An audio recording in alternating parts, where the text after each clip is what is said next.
क्योंकि देश फिलहाल पीलिया से जूझ रहा है और हम सब उसे देखकर सोने की चिड़िया मान बैठे हैं। रिलायंस इंडस्ट्रीज के मालिक मुकेश अंबानी ने हाल ही में गुजरात के राजकोट में ये घोषणा की कि वो गुजरात के जामनगर में देश का सबसे बड़ा AI डेटा सेंटर बनाने जा रहे हैं। एक अनुमान के मुताबिक ऐसे डेटा सेंटर साल भर में 2.5 लाख करोड़ लीटर पानी का इस्तेमाल कर सकते हैं। एक दिन में ओलंपिक के 9 स्विमिंग पूल जितना पानी और 1 सेकंड में लगभग 169 लीटर पानी। राज्य मंत्री राजभूषण चौधरी के द्वारा एक रिपोर्ट पेश की गई जिसके मुताबिक गुजरात का 85% ग्राउंड वाटर पीने योग्य ही नहीं है। पूरी दुनिया में AI डेटा सेंटर्स फिलहाल 450 अरब लीटर पानी हर साल गटक जा रहे हैं और ये हाल तब है जब AI की बस शुरुआत भर हुई है।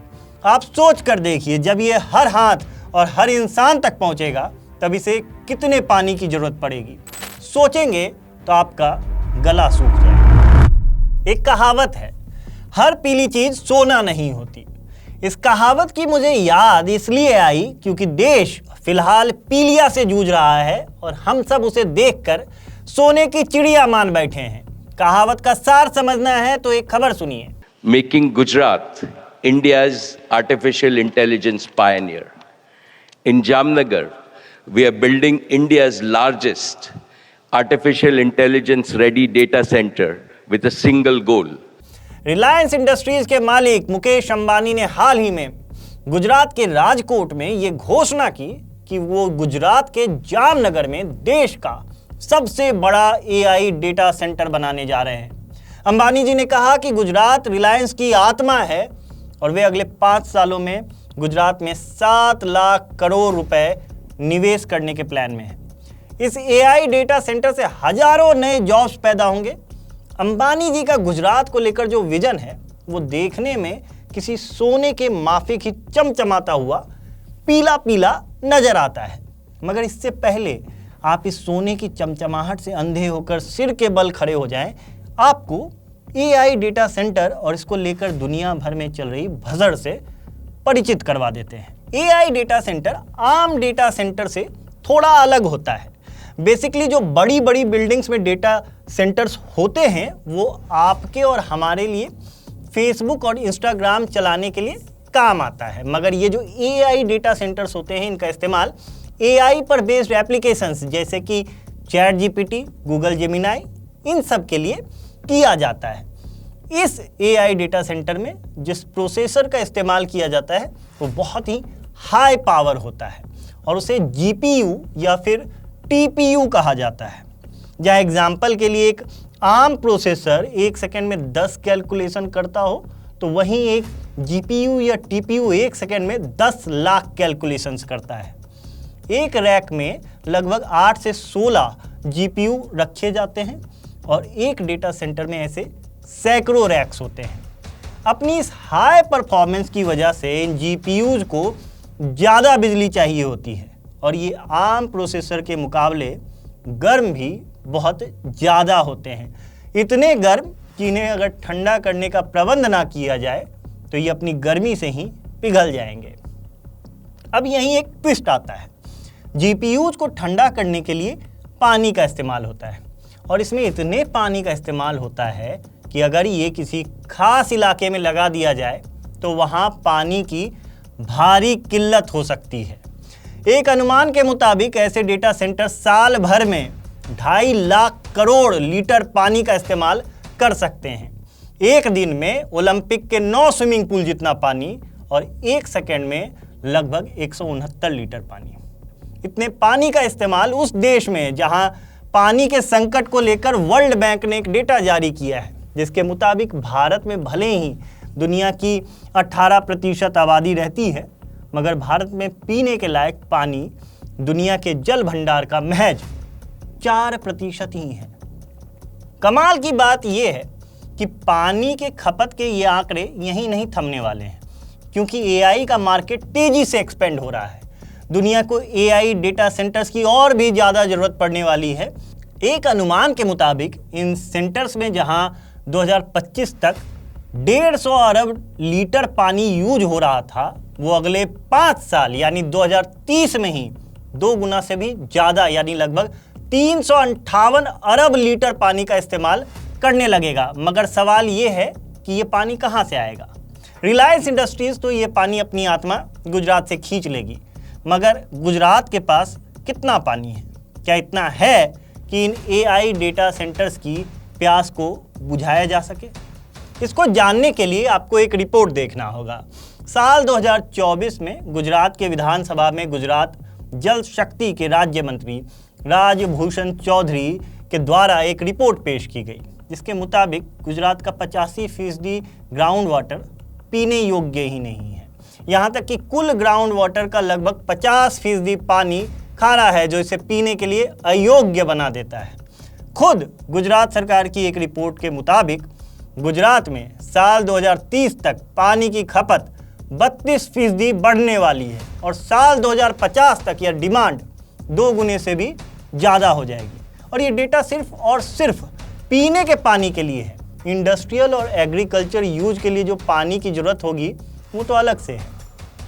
ऐसे में क्या गुजरात AI डेटा सेंटर की इस मार को झेल पाएगा?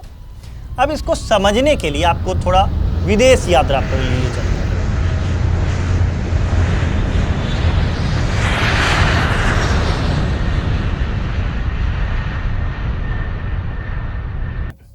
चिली में एक अदालत ने गूगल को AI डेटा सेंटर बंद करने का आदेश दिया। वजह थी एक समूह का इस डेटा सेंटर के खिलाफ विरोध। इस समूह का नाम था मोज़ाकेट, जो पर्यावरण के लिए काम करती थी। इस समूह का मानना था कि AI डेटा सेंटर्स जितना पानी का इस्तेमाल करते हैं वो सीधे सीधे तौर पर चिली के लिए सही नहीं है। ना ही ये उतनी नौकरियां पैदा करता है जिसके लिए फिर भी कॉम्प्रोमाइज़ किया जा सके, और ना ही इसका इस्तेमाल देश भर में ही सीमित है, यानी देश के लोगों के लिए ही है। इस AI डेटा सेंटर का पूरी दुनिया इस्तेमाल करेगी तो ये बोझ भी दुनिया के साथ बंटना चाहिए। अकेले चिली ये बोझ नहीं उठा सकता है। उनकी अपील के बाद चिली की एक अदालत ने AI डेटा सेंटर को बंद करने का आदेश दिया। इंडियन विटनेस में छपी एक खबर के मुताबिक अमेरिका के पेंसिल्वेनिया के ग्रामीण मेंटोर काउंटी में हाल ही में वहां प्रस्तावित AI डेटा सेंटर्स के खिलाफ 300 से अधिक लोग जमा हुए। खास बात ये कि ये लोग ट्रंप के कट्टर समर्थक माने जाते हैं, मगर वे ट्रंप के द्वारा ही प्रस्तावित AI डेटा सेंटर्स के विरोध में खड़े हो गए। उनका मानना है कि राजनीतिक विचारधारा अलग चीज़ है, मगर प्राकृतिक संसाधनों का बचाव अलग चीज़ है, और वे इस मामले में प्रकृति के साथ हैं। अमेरिका के मेम्फिस में भी ऐसा ही हाल है। यहाँ एलन मस्क का नया डेटा सेंटर 122 दिनों में ही बनकर तैयार हो गया, लेकिन वहाँ के लोग अब ग्राउंड वाटर और हवा के प्रदूषण को लेकर चिंता में हैं। उरुग्वे भी इस तरह की समस्या से जूझ रहा है। वहाँ साल 2023 में 75 साल का सबसे बड़ा सूखा पड़ा, जिसके बाद वहाँ के लोग गूगल के द्वारा प्रस्तावित डेटा सेंटर प्रोजेक्ट के विरोध में खड़े हो गए, क्योंकि वो AI डेटा सेंटर जितना पानी खींचने वाला था उतने में 22,000 लोगों की पानी की कमी को पूरा किया जा सकता था। उरुग्वे से लेकर चिली और अमेरिका तक लोग इन सेंटर्स के पानी के इस्तेमाल के खिलाफ सड़कों पर उतर आए हैं। ये सेंटर्स पानी की इतनी खपत करते हैं कि स्थानीय लोगों को पीने के लिए साफ पानी तक नहीं मिल पा रहा है। एक अनुमान के मुताबिक साल भर में जितने बोतल बंद पानी नहीं बिके, उससे ज़्यादा पानी AI डेटा सेंटर्स ने खर्च कर डाला है।